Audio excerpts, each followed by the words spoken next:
அடுத்ததா நம்ம இந்த மேடை கழைக்க போறவர் ரொம்ப ரொம்ப முக்கியமான ஒருத்தர். முந்தைய படத்துல பாத்தீங்கன்னா எல்லார்கிட்டயும் 5 ஸ்டார் வாங்கினாரு. பட் இப்ப சூப்பர் ஸ்டாரை வச்சே இந்த படம் எடுக்க போறாரு. Let's welcome TJ. Gnanavel sir.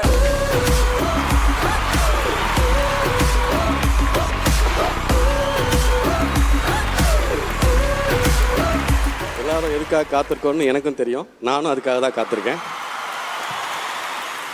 அதனால் ரொம்ப நேரம் எடுத்துக்க மாட்டேன். சில நன்றிகளையும் சில உணர்வுகளையும் பகிர்ந்துட்டு எல்லார மாதிரி நானும் போய் உட்காந்து தலைவர் பேசுகிறத கேட்குறதுக்கு ஆர்வமாக இருக்கேன்.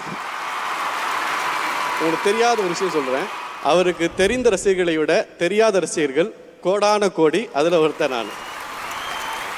இந்த வாய்ப்பே எனக்கு ஒரு பெரிய விஷயம்தான். ஜெய்பீம் அப்படிங்கிற ஒரு படம் ரிலீஸ் ஆன பிறகு எனக்கு கிட்டத்தட்ட எல்லா கதவுகளும் திறந்தது.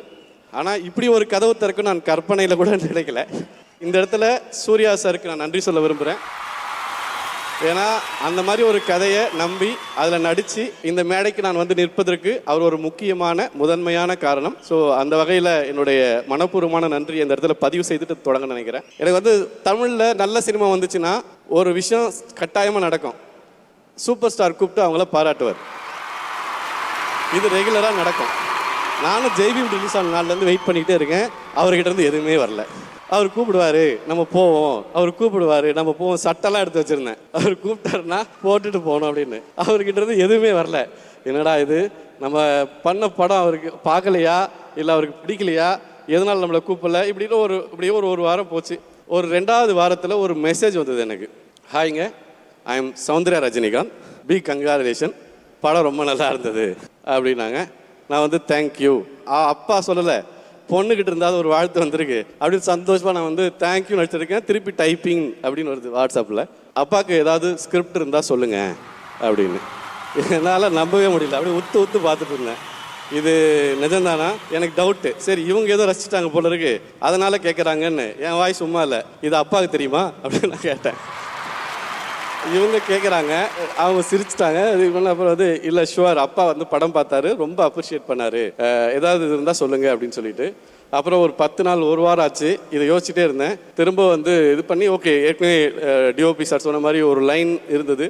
இது யார் பண்ணுவாங்க அப்படிங்கிற ஒரு தாட் மட்டும் இருந்தது. அது ஒரு விதை மாதிரி உள்ளே இருந்துச்சு. அது ஒன்றும் பெருசாக அதை பற்றி யோசிக்கவும் இல்லை. இது அவங்க கேட்ட உடனே இது சார் பண்ணால் நல்லா இருக்குமே, இதை சார் பண்ணால் நல்லா இருக்குமே அப்படின்னு திரும்ப தோண ஆரம்பிச்சது. நான் சௌந்தர்யிட்ட போயிட்டு ஒரு லைன் சொன்னேன். அந்த லைன் சொன்னோன்னே இது சூப்பராக இருக்குது, அப்பா படம் நல்லா இருக்கும், நான் அப்பாட்ட சொல்லிட்டு சொல்கிறேன் அப்படின்னு சொன்னாங்க. சரி ஓகே அப்படின்னு சொன்னார். அப்பயும் எனக்கு பெருசாக இது இல்லை. இவங்க ஏதோ ரொம்ப ஆர்வமாக செய்கிறாங்க. ஆனால் இது அவருக்கு போச்சா இல்லையான்னு நான் எப்படி தெரியுதுன்னா, ஒரு நாள் இந்த கதையை நான் டெவலப் பண்ணுறதுன்னா சார் இது எனக்கு பிடிச்சிருக்குன்னு ஒருத்தர் சொன்னார்னா, நான் ஏன்னா அடுத்த ஒரு 6 மாதம் எனக்கு ஏற்கனவே கமிட்மெண்ட்ஸ் இருந்தது. ஸோ இந்த ஆப்பர்ச்சுனிட்டி விடவே முடியாது. இது சார் சொன்னார்னா நான் இது பண்ணுறேன். அவங்க நினச்சிருப்பாங்க, அப்போ என் மேலே நம்பிக்கை இல்லையா அவனுக்கு அப்படின்னு அவங்க மனசில் இருந்திருக்கும். நானும் சரின்னு விட்டுட்டேன். அடுத்த நாள் திருப்பி அவங்க கிட்ட இருந்து ஃபோனு, அப்பா பேசுகிறாருன்னு அந்த மந்திர குரல் கேட்டுச்சு. ஞானவேல் படம் சூப்பர், ரொம்ப நல்லா இருந்தது. அந்த லைன் கேட்டேன், எனக்கு ரொம்ப பிடிச்சிருக்கு, டெவலப் பண்ணுங்க அப்படின்னாரு. போதுன்னு ஃபோனை வச்சுட்டு கடன்னு எழுத ஆரம்பிச்சிட்டேன். நான் எழுதுகிற ப்ராசஸில் இது ஒரு ரைட்டராக நான் இந்த இடத்துல சொல்லணும்னு நினைக்கிறேன். ரஜினி சார் அவர் படத்தில் ரொம்ப பிடிச்ச ஒரு மாஸ் சீன் நான் நினைக்கிறதுனா பழையப்பால வர அந்த ஊஞ்சல் சீன். எப்படி அன்னைக்கு ஒரு சீன் சொன்னார் இல்லையா, எனக்கு ஏதாவது ஒன்றுனா அந்த ஊஞ்சல் சீனை தான் பார்ப்பேன். ஏன்னா ஏதாவது வாய்ப்பு இல்லைன்னா நம்ம போட்டு உருவி எடுக்கணும், யாரும் நமக்கு தரமாட்டாங்க, நம்ம தான் எடுத்துக்கணும் அதை. அதனால் அந்த சீன் எனக்கு ரொம்ப பிடிக்கும். ஏதாவது ஒன்று நான் அதை தான் திரும்ப பார்ப்பேன். நான் எழுதுகிறப்போ அவருக்கான மொமெண்ட்ஸை நீங்கள் எழுதலைன்னா அவரே ஒரு இதை உருவி போட்டு அவருடைய மொமெண்ட்ஸை எழுத வச்சிருவார். இந்த படத்தில் ஏதாவது மாஸ் மொமெண்ட்ஸ் இருந்ததுன்னா அது அவரை நினைத்து எழுதுதால் மட்டும்தான் சாத்தியமே தவிர அது இன்னொருத்தருக்கு எழுத முடியுமான்னு எனக்கு தெரியல. அவருக்கு எழுதினாலே அது மாஸாக தான் வருது. இந்த சத்யதேவ் கேரக்டர் அமிதாப் பச்சன் பண்ணணும் அப்படின்னு எழுதினேன். இது ஃபகத் ஃபாசில் பண்ணணும், இது ராணா பண்ணணும், இப்படி மஞ்சு வாரியர் பண்ணணும், இப்படி நான் யாரெல்லாம் எழுதணும் அவங்க எல்லாரும் இந்த படத்தில் இருக்காங்க. இதுதான் இந்த கதை தனக்கானவங்களை தானாக தேடிக்கிச்சு. எங்கிட்ட ஒரு கோல்டன் பாஸ் இருந்தது, கோல்டன் வீசா. நீங்கள் பார்த்தீங்கன்னா கோல்டன் விசா இருந்ததுன்னா அதை நீங்கள் போய் க்யூவில் நிற்க வேண்டாம், நேராக போயிடலாம். என்கிட்ட ரஜினி சார் அப்படிங்கிற ஒரு கோல்டன் விசா இருந்தது. ஸோ ஒன்று இருந்தால் பார்த்தா அது 2 லட்டு வேணுமான்ற மாதிரி இன்னொரு கோல்டன் விசா லைக்கா லைக்கா அப்படிங்கிற ஒரு பெரிய பட நிறுவனம் இல்லைன்னா இத்தனை பேரை ஒருங்கிணைக்கிறது இது ஒரு ட்ரீம் காஸ்ட். எல்லாருக்கும் சொன்ன மாதிரி நடித்த அத்தனை மாதிரினா டைரக்ட் பண்ணுற, சினிமோட்டோகிராஃபி பண்ணுற, எடிட் பண்ணுற எல்லாருக்குமே இது ஒரு ட்ரீம் காஸ்ட் ப்ராஜெக்ட். ஸோ இது வந்து சாத்தியப்படுத்துறதுக்கு இந்த ரெண்டு விஷயங்களும் ரொம்ப ரொம்ப முக்கியம். அதை கொடுத்ததுக்கு சுபாஷ்கரன் சாருக்கு ரொம்ப நன்றி சொல்ல விரும்புகிறேன். சினிமாவை நேசிக்காத ஒருத்தரால் இப்படியான ஒரு விஷயத்தை பண்ணுறதுக்கான சாத்தியம் இல்லை. அதுவும் ரஜினி சார் படத்தை அப்படி ரசித்து கேட்டார், இதை நீங்கள் நினைக்கிற மாதிரி எடுங்க. போன அக்டோபர் ஆரம்பித்தோம் ஷூட்டிங், இந்த அக்டோபர் படம் ரிலீஸ். ஒரு வருஷத்தில் இவ்வளோ பெரிய கேஸ்ட்டை வச்சு ஒரு படம் பண்ண முடிஞ்சதுக்கு சாரும் ப்ரொடக்ஷனும் இல்லைன்னா இது சாத்தியம் இல்லை. இப்படியான ஒரு வாய்ப்பை தந்ததுக்காக நான் நன்றி சொல்ல விரும்புகிறேன். இந்த கதை நல்லா இருக்குது, உங்களுக்கு என்ன வேணுமோ பண்ணுறேன்னு சொன்னார். அந்த நாளிலிருந்து இந்த நாள் வரை அவர் சொன்ன வார்த்தையை தமிழ் குமரன் செயல்படுத்தி காட்டினார். எனக்கு டே ஒன்லேருந்து இந்த படம் முடிகிற வரைக்கும் அவர் காட்டின ஈடுபாடு ரொம்ப அலாதியானது. எந்த நெருக்கடி வந்தாலும் ஒரு டீம் பர்சனாக, டீமை வழி நடத்தவரா, நான் உங்களோட இருக்கேன், நம்ம பண்ணுவோம், நீங்கள் வந்து கவலையே படாதீங்க சார், இது நான் பார்த்துக்கிறேன் சார், நீங்கள் பண்ணுங்கள் சார், இதை அடிக்கடி சொல்லுவார் அவர். ஸோ அது வந்து ஒரு பெரிய பூஸ்ட் கொடுக்கும். ஒரு இயக்குனரோட படைப்பு சுதந்திரத்தில் அவர் தலையிட்டதே கிடையாது. உங்கள் கதைக்கு இவர் வேணும்னு நீங்கள் நம்புறீங்க இல்லையா சார்? ஆமாம் சார், எனக்கு இவர் தான் வேணும்னு நான் நினைக்கிறேன் அப்படின்னு சொன்னால் எந்த கேள்வியும் கேளாமல் அவங்களோட பேச்சுவார்த்தையை ஆரம்பிப்பார், அவங்கள கொண்டு வந்து சேர்த்துருவார். Thank you Tamil Kumaran sir. உண்மையாகவே வந்து இது உங்களோட நட்பாகவும் எனக்கு மாறி இருக்குது, வெறும் ப்ரொஃபஷனல் சார்ந்து மட்டும் இல்லை. ஸோ உங்களை நான் சந்தித்த நாள் முதல் இந்த நாள் வரைக்கும் இந்த படம் உருவாவதற்கு நீங்கள் கொடுத்த உழைப்பை நான் பக்கத்தில் இருந்து பார்த்துருக்கேன். அதுக்காக நான் மனப்பூர்வமான நன்றியை தெரிவிச்சுக்கிறேன். ஃபினான்ஸ் கண்ட்ரோலர் குமார் பொன்னையா அவருக்கும் என்னுடைய நன்றியை சொல்ல விரும்புகிறேன். அதே மாதிரி செண்பகமூர்த்தி சார், ரெட் ஜெயிண்ட் படத்துக்கு வெளியில் இருந்து எந்த உதவி கேட்டாலும், பெர்மிஷனில் ஆரம்பித்து எந்த உதவி கேட்டாலும் அவருடைய அனுபவத்தை உடனே பகிர்ந்துக்கிட்டு அந்த உதவியை ரொம்ப விரும்பி செய்வார். ஸோ செண்பகமூர்த்தி சார், உங்களுக்கும் ரொம்ப நன்றி சார். மனசில் ஐயோ சிங்கிள் வர வரைக்கும் நாங்கள் வந்து ஒரே ஒரு பர்த்டே டீசர் விட்டோம், அவ்வளோதான். அதுக்கு மேலே வேறு எதுவுமே பண்ணல. ஸோ ரொம்ப சட்டிலாகவே இருப்போம் அப்படின்னு நான் நினச்சேன். ஆனால் அனிருத் எப்போ உள்ளே வந்தாரோ அப்போயே ஒரு பெரிய பேங்க் வந்துருச்சு. தமிழ்நாடு மட்டும் இல்லாமல் எல்லா ஸ்டேட்லேயும் இந்தியா முழுக்க போய் ஒரு பாட்டு ரீச் ஆகிருக்கு. அண்ட் இந்தியாவை கடந்து போய் ஒரு பாட்டு ரீச் ஆகிருக்கு. அந்த ஒரு பாட்டு போதும் இந்த படம் வருது அப்படின்னு சொல்கிறதுக்கு. அந்த மாதிரியான ஒரு பவர்ஃபுல்லான மியூசிக்கை அவர் கையில் வச்சுருக்காரு. எல்லாத்துக்கும் மேலே கதைக்குள்ளே நின்று இந்த படம் நல்லா வரணும், உங்கள் இசையை கடந்து இந்த படம் நல்லா வரணும்னு நீங்கள் காட்டின ஈடுபாடு இருக்கு இல்லையா, அதுதான் எனக்கு உங்ககிட்ட ரொம்ப ரொம்ப பிடிச்ச, உங்கள் மேலே ரொம்ப அன்பையும் நெருக்கத்தையும் உருவாக்கின விஷயம் நான் நினைக்கிறேன். Thank you so much for everything.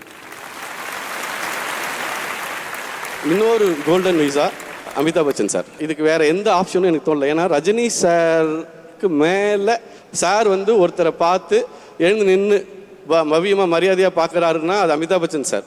அவர் அந்த கேரக்டரை பண்ணால் மட்டும்தான் அது வந்து நல்லாயிருக்கும் அப்படின்னு உறுதியாக இருந்தேன். அதில் நிறைய அப்ஸ் அண்ட் டவுன்ஸ் இருந்தது. ஆனால் நான் அதில் வந்து நான் விடவே இல்லை. எனக்கு அவர் தான் வேணும்னு சொன்னேன். அது நடந்தது. நான் பச்சன் சார்கிட்ட போயிட்டு லைன் சொன்னேன். அவருக்கு வந்து இது சொல்ல வேண்டிய கதை, நான் உள்ளே வரேன் அப்படின்னு சொல்லிட்டு வந்தார். அவங்க ரெண்டு பேரும் செட்டில் இருந்த அந்த மொமெண்ட் இருக்கு இல்லையா, that is the life lesson for us. பாம்பேல ஷூட்டிங், ரெண்டு பேர் first combination, Amitabh Bachchan sir super star combination. வந்தவொடனே அவர் எனக்கு கொடுத்த கண்டிஷன் என்னன்னா, அமிதாப் பச்சன் கேரவன்லேருந்து இறங்குறதுக்கு முன்னால் நீங்கள் எனக்கு சொல்லணும், நான் செட்டுக்குள்ளே வந்த பிறகு தான் அவருக்கு நீங்கள் போய் சொல்லணும். இதுதான் அவர் எனக்கு கொடுத்த ஃபஸ்ட் இன்ஸ்ட்ரக்ஷன்.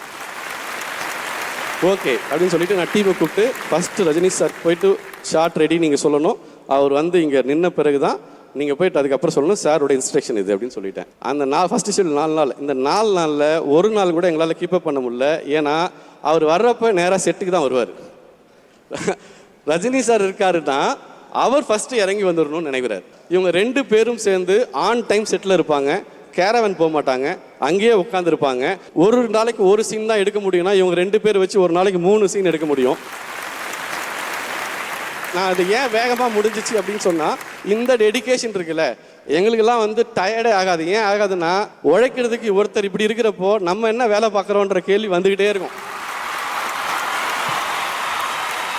அவர் கூட வேலை செய்கிறப்போ ஒரு சூப்பர் ஸ்டாரோட வேலை செய்கிறோங்கிற உணர்வை தரவே மாட்டார். அதாவது ஒரு காஸ்ட் அண்ட் க்ரூவில் தி பெஸ்ட், நம்ம எடுத்துக்கிட்ட கதைக்கு சின்சியராக இருக்கணும் அப்படிங்கிறதுல அவர் அதான் எங்களுக்கு சொல்லிக் கொடுத்த இது. ஏன்னா இதை நம்பி ஒரு ப்ரொடியூசர் பணம் போட்டிருக்காரு. திரும்ப திரும்ப சொல்லுவார், ப்ரொடியூசர் பணம் எடுக்கணும் ஞானவேல், அவங்க பணம் போடுறாங்க, அவங்க பணம் எடுக்கணும். ரெண்டாவது அவர் சொல்கிறது, மக்கள் நம்பி வராங்க, அவங்க ஏமாந்து போகக்கூடாது. இதுதான் அடுத்து அவர் திரும்ப திரும்ப சொல்கிறது. இதை திரும்ப திரும்ப திரும்ப சொல்லுவார்.